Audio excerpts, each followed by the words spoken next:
And here is our final look. We're about to load her up on the trailer. It is right after the school day here, about 3:30, and here she is. We beat back, as you can see, the wheels a little bit more, the plastic there. This guy here fully turns.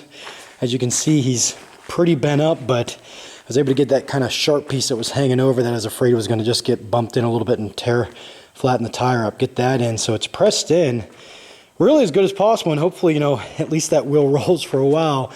This one over here, again, we welded, my father-in-law, shout out to him, up as well as possible.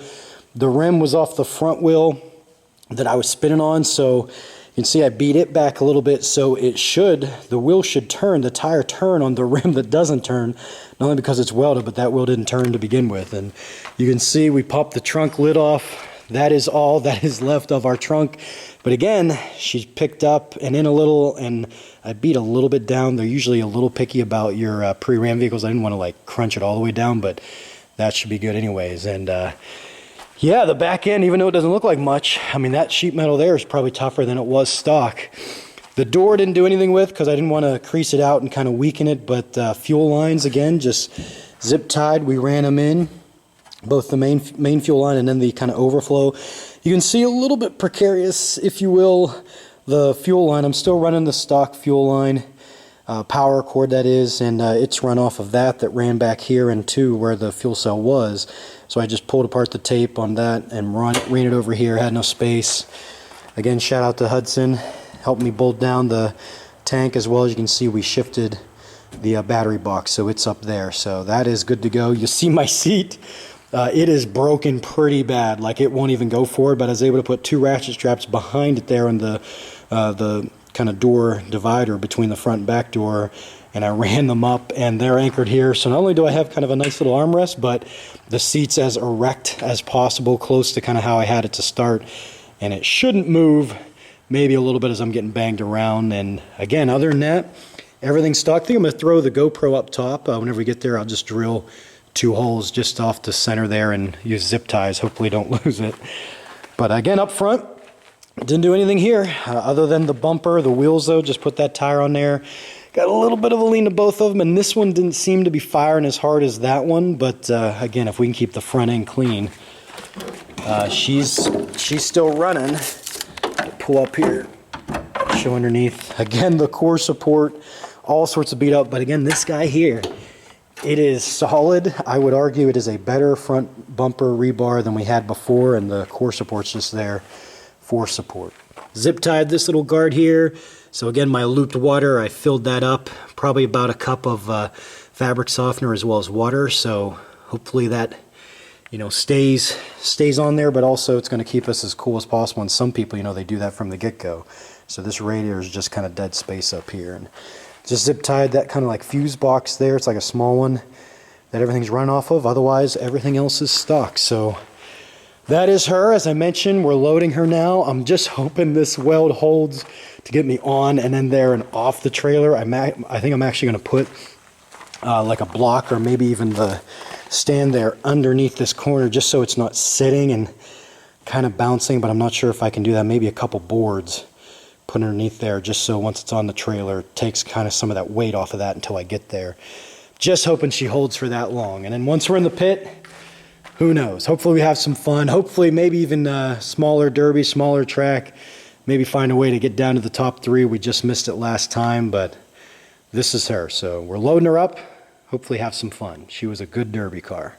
A little disappointed the last run. I screwed up a couple times and we just missed the trophy. So see what we get this time.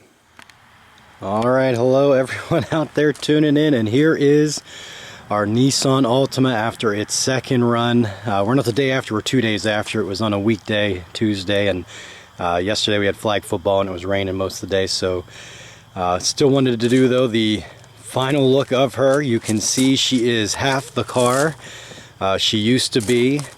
So I was able to put her into the 4-cylinder class as she was pre-ran and pretty beat up. Quite a bit of a glare from the sun there. And they only had 3 cars in the 4-cylinder. They had 9 or 10 in the 6. and it's some mean looking 6s. And I said, hey, you know, could I jump in with the 4s since there's not as many, you know, try to put on a better show than just 2 or 3 cars.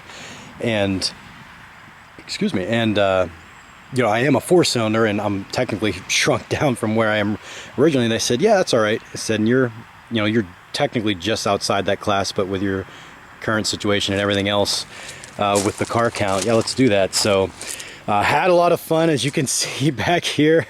Got crunched in, not for about 5 minutes is whenever, I mean, didn't think it took too bad of a hit. The weld, by the way, held great. It wasn't until this hit that crimped the whole end in, and you can see how this part that was weakened bent in. You can see how it came dangerously close to my neck. A little bit of good fortune there, I guess you'd say. And you know, again, a lesson learned. Pre-run, where you're pretty beat up and softer in the back, really should put that crossbar in there. You know, I stopped doing it for the stock bigger cars. My Sentra that's left, I'll put a crossbar in it just for stability, because it's a smaller car likely.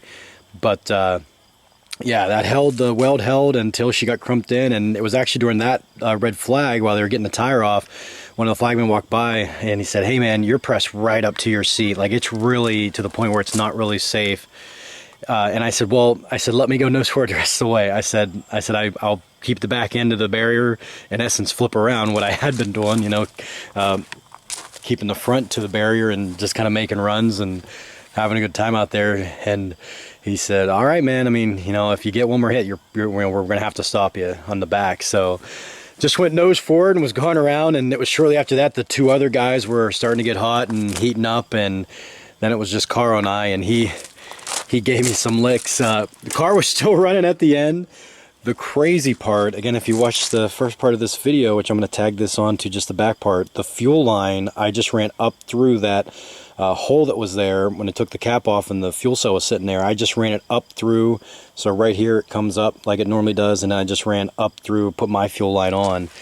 And as you can see, you can even see, I'll get on the other side too, the fuel line until it is there. So it was folded in over top. It didn't seem to be leaking any fuel, and same thing sitting on my trailer, which is a small miracle or accomplishment.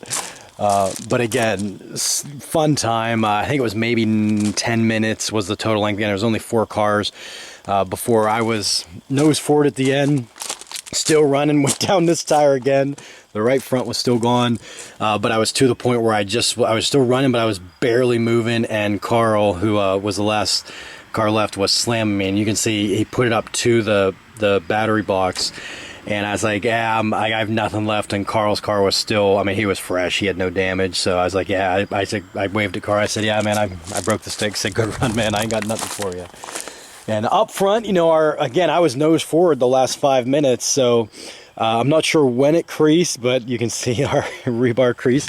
The seat belts again held. This side over here held.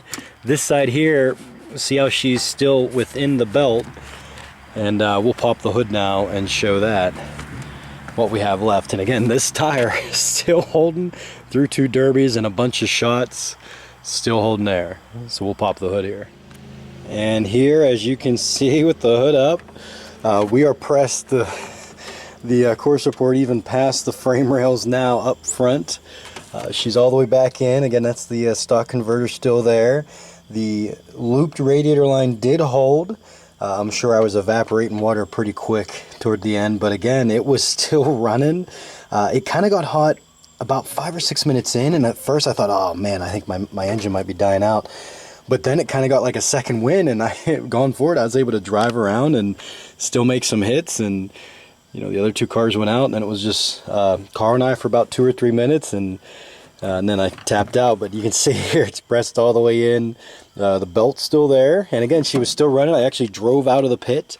It just, with Carl, I couldn't move, and Carl was just slamming my side. So good run. Everything held up front. You know, again, we'll strip off what we can reuse. I'm actually going to give the passenger side strut to Justin Hoffman. Appreciate him helping me out, and he had a Nissan Altima he just ran. He's like, hey, can I get that strut off? Yeah, I was like, heck yeah, man, come get it. And then we'll scrap her. So great car, best derby car of the year, running wise as well as size wise. The aluminum, what would be control arms, right? Again, my terminology might be off there. but the aluminum arms there in the front, I mean, as you can see, it got beat. This wheel took a bunch of shots, didn't break. Again, they're not rusted out because they're aluminum. My Buick was like that. I mean, I was impressed. I absolutely would hunt down a Nissan Altima again. This was a 2004. So good car, good run. It was fun. A little dangerous potentially. We'll show. Again, here's the fuel line.